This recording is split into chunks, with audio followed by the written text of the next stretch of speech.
आज के इस कहानी का शीर्षक है संबदिया और इसके लेखक हैं फणीश्वर नाथ रेणु।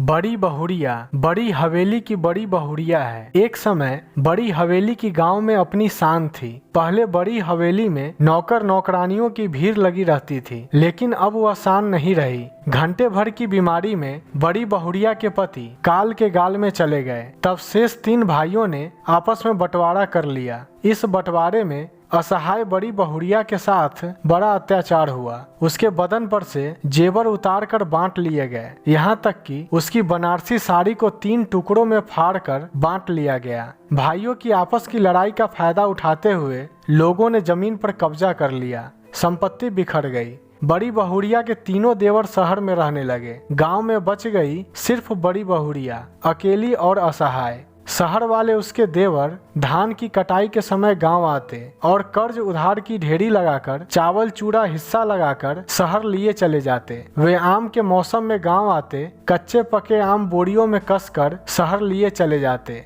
घाटे में सदा रहती बेचारी बड़ी बहुड़िया। धीरे धीरे उसकी स्थिति इतनी दयनीय हो चुकी थी कि खाने को घर में अन्न भी नहीं रह जाता था। एक नौकर था, वह भी भाग गया। दरवाजे पर एक गाय थी जो खूंट से बंधी हुई चारे पानी को तरसती रहती थी। उसे देखने को कोई न था। बड़ी बहुड़िया को जीवन निर्वाह के लिए मोदियाइन से खाने पीने की वस्तुएं उधार लेनी पड़ती थी। कितनी ही बार उसे बथुआ का साग खाकर अपना पेट भरना पड़ता था। जिस बड़ी बहुड़िया के हाथों में केवल मेहंदी लगाकर गांव की हजामिन अपने पूरे परिवार का भरण पोषण करती थी, वही बड़ी बहुड़िया अब अपने हाथों में सूप लेकर अनाज साफ करती थी। वह हर तरह से बेसहारा और दीनहीन हो चुकी थी। एक दिन बड़ी बहुड़िया अपनी दुखद स्थिति देखकर अत्यंत ही व्याकुल हो उठी। उसने हरगोविंद को बुलवाया। हरगोविंद एक संबदिया है। संबदिया अर्थात संदेश वाहक। बुलावा आने पर हरगोविंद को आश्चर्य हुआ कि आजकल संदेश भेजने के लिए गांव-गांव में डाकघर खुल गए हैं, फिर भी बड़ी बहुड़िया ने उसे क्यों बुलवाया है। तब हरगोविंद ने अंदाजा लगाया कि अवश्य ही कोई गुप्त संदेश ले जाना है। संबदिया का कार्य प्रत्येक व्यक्ति नहीं कर सकता, यह प्रतिभा जन्मजात होती है। संबदिया को संवाद का प्रत्येक शब्द याद रखना होता है, उसी सुर और स्वर में तथा ठीक उसी ढंग से संवाद सुनाना आसान काम नहीं है। परंतु संबदिया के विषय में लोगों की धारणा सही नहीं थी। उनके अनुसार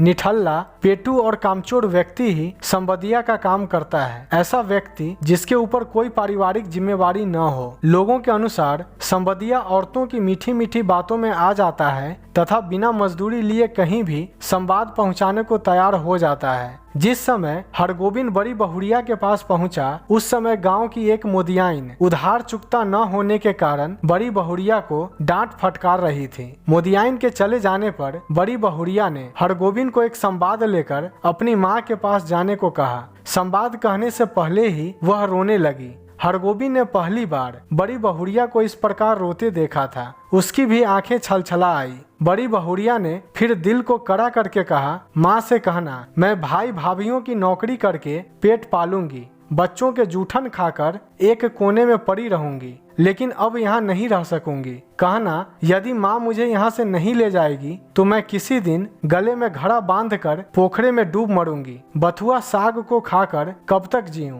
किस लिए जीऊं और किसके लिए जीऊं। हरगोविंद बड़ी बहुड़िया के प्रति उसके देवर देवरानियों के व्यवहार को जानता था। वह अंदर से बहुत ही दुखित हुआ। बड़ी बहुड़िया हरगोविंद के जाने के राह खर्च के लिए मात्र 5 रुपए जुटा पाई थी। हरगोविंद ने यह कहकर राह खर्च लेने से इनकार कर दिया कि राह खर्च का इंतजाम वह स्वयं कर लेगा। उसी दिन 10 बजे की गाड़ी से वह बड़ी बहुड़िया के मायके के लिए चल पड़ा। जब थाना बीरपुर स्टेशन पर गाड़ी से उतरकर बड़ी बहुड़िया के मायके के घर पहुंचने के लिए उसने पगडंडी का रास्ता पकड़ा तो उसके पैरों में गति नहीं रह गई। उसका मन भारी होने लगा। वह सोचने लगा बड़ी बहुड़िया की माँ को वह बड़ी बहुड़िया का दुख भरा संवाद कैसे सुना पाएगा। लोग उसके गाँव के नाम पर कितना थूकेंगे। बड़ी बहुड़िया की कष्टमय स्थिति के बारे में सुनकर बड़ी बहुड़िया के गाँव घर वाले क्या कहेंगे। हरगोविंद किसी तरह बड़ी बहुड़िया के मायके पहुंचा। हवेली के भीतर बुलाहट हुई। बड़ी बहुड़िया की माँ ने जब पूछा कि कोई संवाद भी है तो हरगोविंद सोच में पड़ गया और अपने गांव की बदनामी के भय से वह झूठ बोल गया कि कोई संवाद नहीं है। वह तो सिरसिया गांव आया था, वहीं से इन लोगों के दर्शन करने आ गया।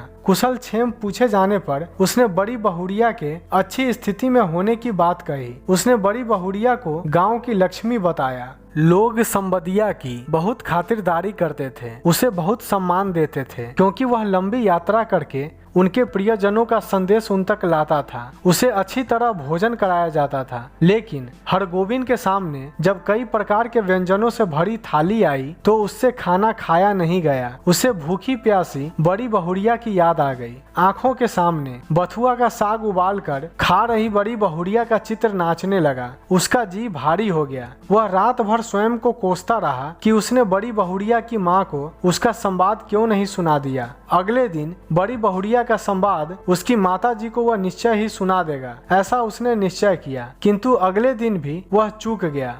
बड़ी बहुड़िया का संवाद उससे कहा न गया। उसने घर लौटने की इच्छा प्रकट की। बड़ी बहुड़िया की माँ ने उसे एकाध दिन रहने को कहा, पर वह रहने को तैयार नहीं हुआ। उसने बड़ी बहुड़िया की माँ को दिलासा दी कि वह दशहरे में बड़ी बहुड़िया के साथ फिर आएगा। बड़ी बहुड़िया की माँ ने बेटी के लिए सौगात के रूप में बासमती धान का थोड़ा सा चूड़ा दिया। राह खर्च के बारे में पूछे जाने पर उसने कहा कि उसे किसी बात की कमी नहीं है। लौटने के क्रम में स्टेशन पर पहुंचकर हरगोविंद थोड़ा चिंतित हुआ। उसके पास रेलगाड़ी के टिकट के लिए पूरे पैसे नहीं थे। अपनी जेब के पैसे से वह केवल कटिहार तक जा सकता था। कटिहार स्टेशन पर उतरकर उसने 20 कोस की दूरी पैदल ही चलकर तय करने का निश्चय किया। वह पैदल ही चलने लगा। 10 कोस की दूरी उसने लगातार चलते हुए तय की। भूख लगी तो बासमती धान के चूड़ा की सुगंध नाक में समाने लगी, किंतु वह तो सौगात थी बड़ी बहुड़िया के लिए। उसने पेट भर पानी पी लिया और फिर चलने लगा। उसके पैर लड़खड़ाते रहे पर चलता रहा। 18 कोस की दूरी तय कर लेने पर उसे अपने गांव जलालगढ़ के स्टेशन का सिग्नल दिखाई पड़ने लगा। उसके दृष्टि पथ में बड़ी बहुड़िया की डबडबाई आंखें पसरी हुई थी। उसे चिंता थी कि वह बड़ी बहुड़िया को उसके संवाद के बारे में क्या कहेगा। फिर भी वह गांव जल्दी ही पहुंचने को बेचैन था। चलते चलते भूखा प्यासा हरगोविंद बड़ी बहुड़िया की यातना की अनुभूति से दुखित होकर बेहोश हो गया। जब उसे होश हुआ तो